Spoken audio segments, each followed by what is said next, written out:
Et bonjour à tous. Aujourd'hui, on va aborder un sujet qui coche absolument toutes les cases de ce qu'on aime sur cette chaîne. Quelque chose que tout le monde connaît, mais que personne ne maîtrise vraiment. Les vitamines. Oui, les vitamines. Un mot souvent utilisé en pharmacie, mais aussi dans la vie de tous les jours.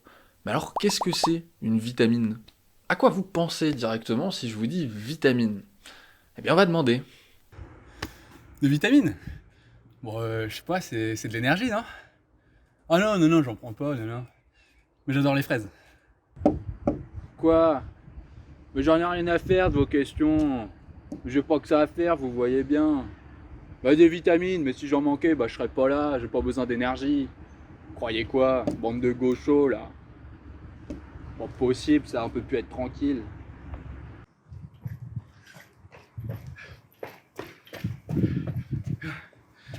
Si je connais les vitamines? Alors j'explique tout de suite, mon petit pote. Vitamine C, D, B5, B8, B12, B32. Alors ça, c'est sorti qu'aux US, tu peux pas connaître. Je t'explique tout de suite. C'est juste un pur shot d'énergie, mon petit pote. Allez, je te laisse, j'ai un run à finir. Point commun entre ces trois sympathiques passants, un mot. Énergie. Vitamine égale énergie. J'ai l'impression que c'est un petit peu l'idée générale dans la tête des gens. Est-ce que c'est pertinent? Pas vraiment. Ah, pas du tout même. Allez, je vous explique.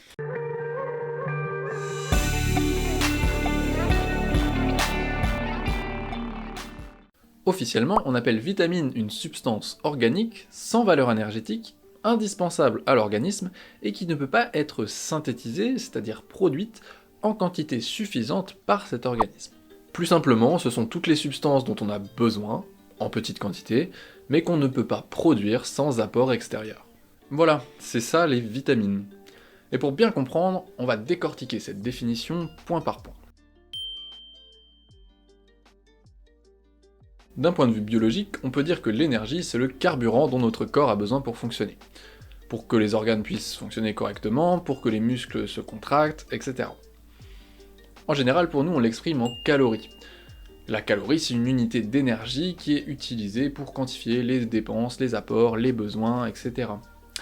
Et ces besoins quotidiens en énergie, ils sont apportés par l'alimentation. Ces besoins varient selon l'âge, le poids, le sexe, l'activité physique de chacun, mais en moyenne, l'apport conseillé est de 2500 calories par jour pour un homme et de 2000 calories par jour pour une femme. Et d'où vient cet apport énergétique? Eh bien majoritairement des sucres, puis des graisses, et enfin des protéines. Donc l'essentiel de notre énergie, elle est là, dans les sucres ou glucides, comme le saccharose, le fructose, l'amidon, etc. Et quel est l'apport énergétique des différentes vitamines? Eh oui, 0 calories. En imaginant que vous vous nourrissiez uniquement de vitamines, eh bien vous auriez très rapidement des signes de dénutrition, et vous n'auriez aucun apport d'énergie pour faire fonctionner votre corps. Donc les vitamines ne sont pas de l'énergie, mais elles sont quand même indispensables pour faire fonctionner l'organisme. Alors pourquoi? Eh bien si les vitamines ne sont pas de l'énergie, on peut dire en revanche qu'elles permettent au corps de mieux utiliser l'énergie. Les vitamines ont deux grands rôles au sein de l'organisme. Un rôle coenzymatique, c'est-à-dire qu'elles vont participer à tout un tas de réactions chimiques, et un rôle hormonal, c'est-à-dire de messagers chimiques. Donc en fait, les vitamines, c'est plutôt des activateurs, des déclencheurs, comme des tout petits rouages, mais essentiels pour faire fonctionner la grande machinerie qu'est l'organisme.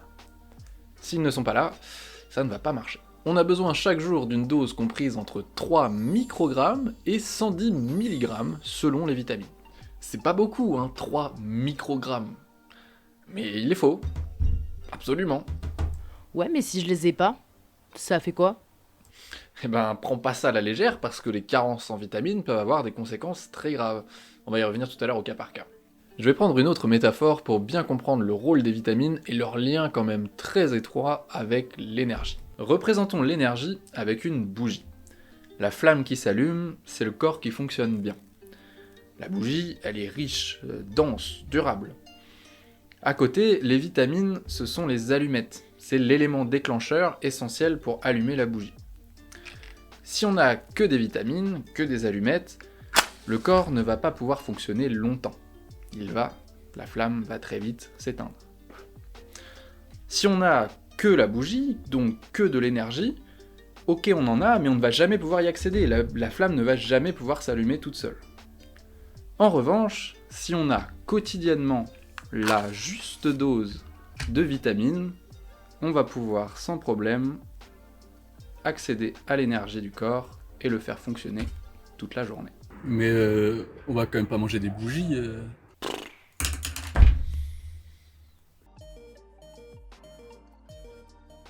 Dernier point de la définition, un apport extérieur est nécessaire pour fournir ou produire les vitamines. En général, elles proviennent de l'alimentation et il y en a un petit peu partout. Donc pas de panique, si vous avez une alimentation saine et variée, vous aurez sans problème votre dose de vitamines quotidienne. Comment ? Vous avez pas une alimentation saine et variée ? Ah bah vous pouvez paniquer alors. Sérieusement, si votre alimentation n'est pas équilibrée, alors vous serez peut-être pas en carence totale, mais très probablement en carence partielle sur certaines vitamines.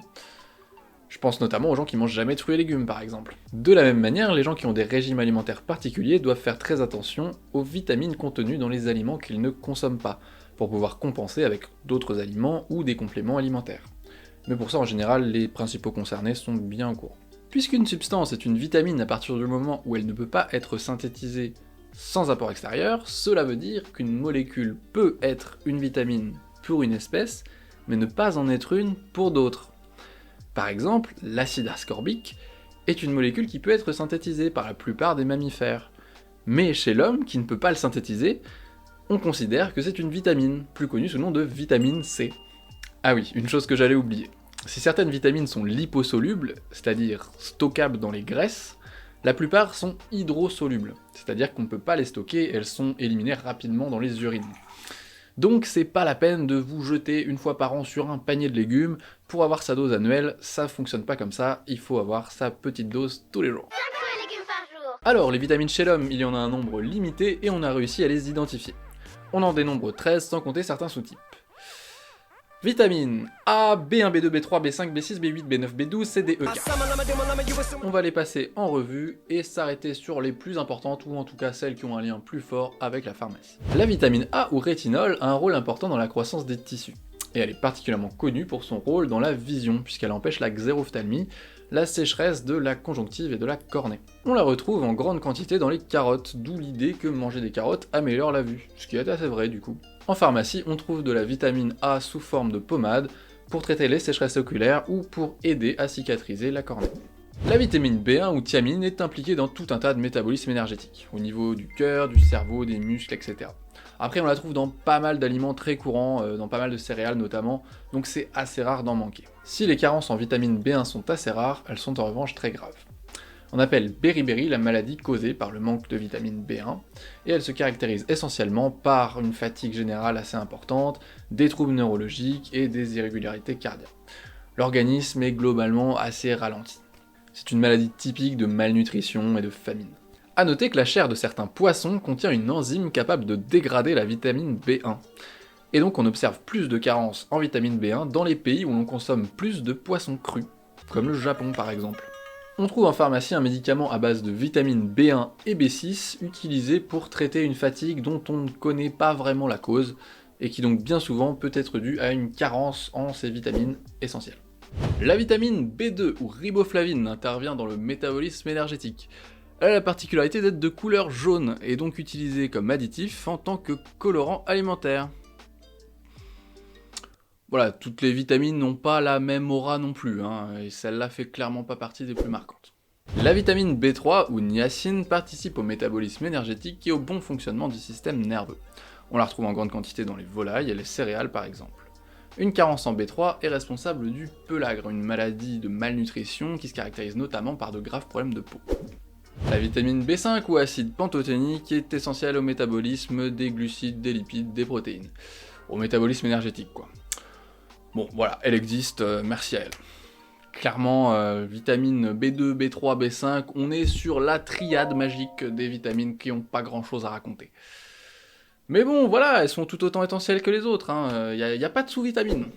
On enchaîne avec la vitamine B6, ou pyridoxine, très importante puisqu'elle intervient dans la synthèse des acides aminés, c'est-à-dire les constituants des protéines. Elle permet également de synthétiser plus facilement d'autres vitamines du groupe B. Autre rôle majeur, elle intervient dans la synthèse de la sérotonine, un neurotransmetteur dont on a énormément parlé dans la vidéo sur les anxiolytiques et les antidépresseurs. Côté médicaments, on a déjà parlé de son association avec la vitamine B1, donc voilà, on n'y revient pas, on enchaîne. La vitamine B8 ou biotine est très importante dans le métabolisme énergétique, et elle aide aussi à la synthèse d'autres vitamines.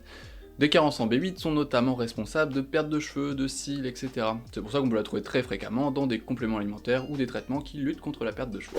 Merci Luxéol. Ok, donc là on va arriver dans des vitamines beaucoup plus intéressantes. La vitamine B9 ou acide folique qu'on trouve notamment en grande quantité dans les légumes verts. Elle est hyper importante puisqu'elle aide à synthétiser les bases de l'ADN, c'est-à-dire le support de notre information génétique. Les carences en acide folique sont associées ou potentiellement associées à beaucoup de troubles. Une anémie, c'est-à-dire une mauvaise oxygénation du sang, des troubles psychologiques comme la démence ou la dépression par exemple. On a en pharmacie un médicament à base d'acide folique pour lutter contre ces troubles lorsqu'ils sont causés par une carence en B9.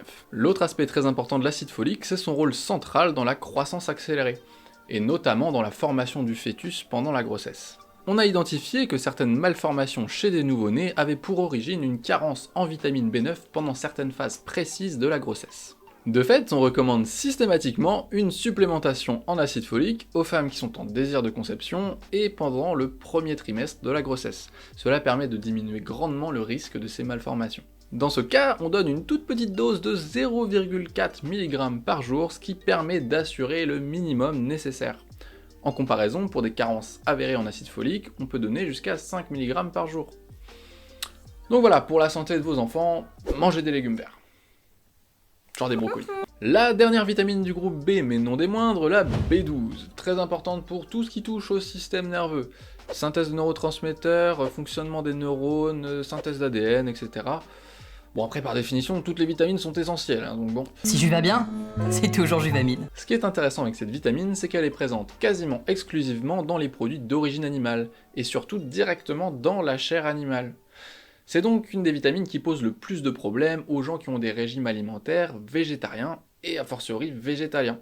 C'est pour ça qu'il existe en pharmacie des compléments alimentaires à base de B12 pour compenser ça. Ah, on arrive à la star incontestée des vitamines, l'acide ascorbique ou vitamine C. On la trouve beaucoup dans les fruits et tout particulièrement dans les agrumes. Elle a tout un tas de rôles dans l'organisme et notamment dans la synthèse du collagène qui joue sur l'élasticité des tissus, dans la synthèse des globules rouges du sang, elle a un rôle prépondérant dans le bon fonctionnement du système immunitaire, c'est également un antioxydant, c'est-à-dire qu'elle s'oppose aux actions néfastes des radicaux libres oxygénés, et tout un tas d'autres rôles dans l'organisme. Mais pas de traces de boost d'énergie. C'est sans doute la plus grande idée reçue à propos des vitamines. On a tendance à associer la vitamine C avec un boost d'énergie immédiat, ce qui est forcément faux puisque comme toutes les autres vitamines, elle n'apporte aucune calorie. Et a priori, cette association biaisée date d'après-guerre, où pour booster les ventes de jus d'orange, un produit pas aussi populaire qu'aujourd'hui à l'époque, les commerciaux ont centré leur communication autour du boost d'énergie que pouvait apporter le jus de fruits. Et puis bon, vous savez comment sont faites les pubs, on en fait souvent des caisses, et du coup, ça a bien marché, et cette idée est un peu restée collée à la peau de la vitamine C. Mais attention, avant que vous vous révoltiez, la fraude n'est pas totale, loin de là. Si la vitamine C n'apporte pas directement d'énergie, elle a un rôle tellement majeur dans tant de fonctions de l'organisme qu'un apport même occasionnel peut permettre en tout cas de diminuer la sensation de fatigue. Mais ça ne va pas faire passer votre niveau d'énergie au-dessus de la normale. En revanche, si vous souffrez de fatigue inhabituelle, il est possible qu'elle soit causée par un manque de vitamine C. Et un apport peut vous permettre de vous faire revenir à la normale.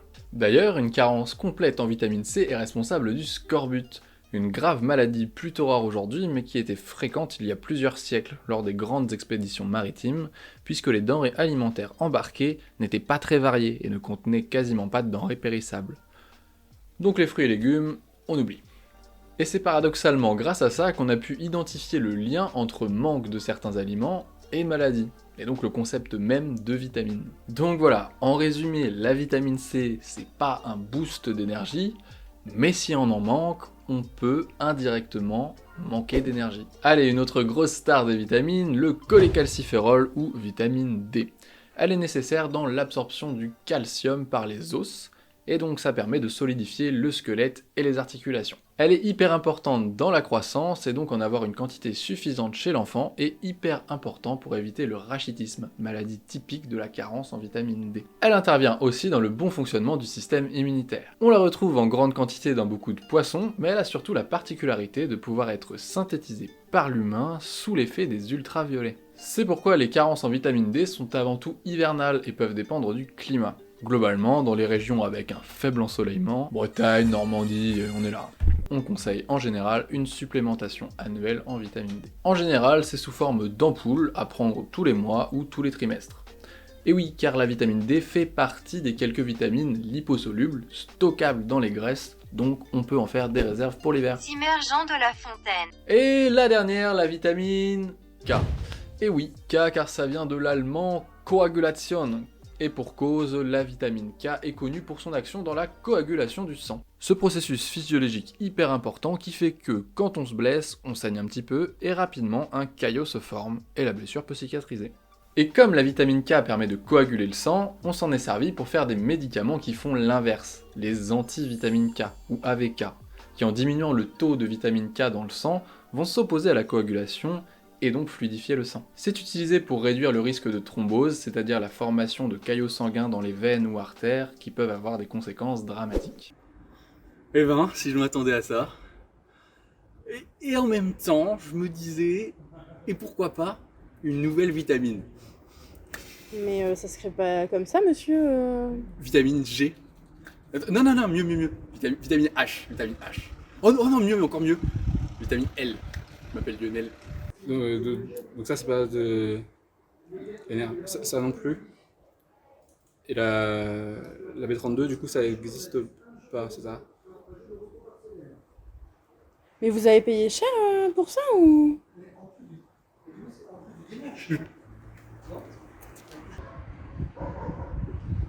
Ah mais vous êtes encore là vous? Non mais vous êtes quoi? Juste des témoins de Jéhovah ou quoi? Non monsieur, mais c'est juste pour avoir un petit retour sur la vidéo. Oui mais j'en ai rien à secouer, je vous l'ai dit. Non mais c'est pas possible ça. Pas autre chose à foutre que d'emmerder les gens. Barrez-vous. Donc voilà, en résumé, les vitamines ce sont des substances dont on a absolument besoin mais qu'on n'arrive pas à produire tout seul. Donc si vous avez un trouble et que vous ne savez pas particulièrement à quoi il est dû, pensez au manque de vitamines. Et dans le doute, essayez de manger un peu de tout. Hé, vous avez kiffé la vidéo? Faites-le nous savoir.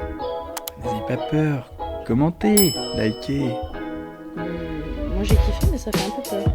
Mais non, Si. bah pourtant on est gentil un peu, on essaye.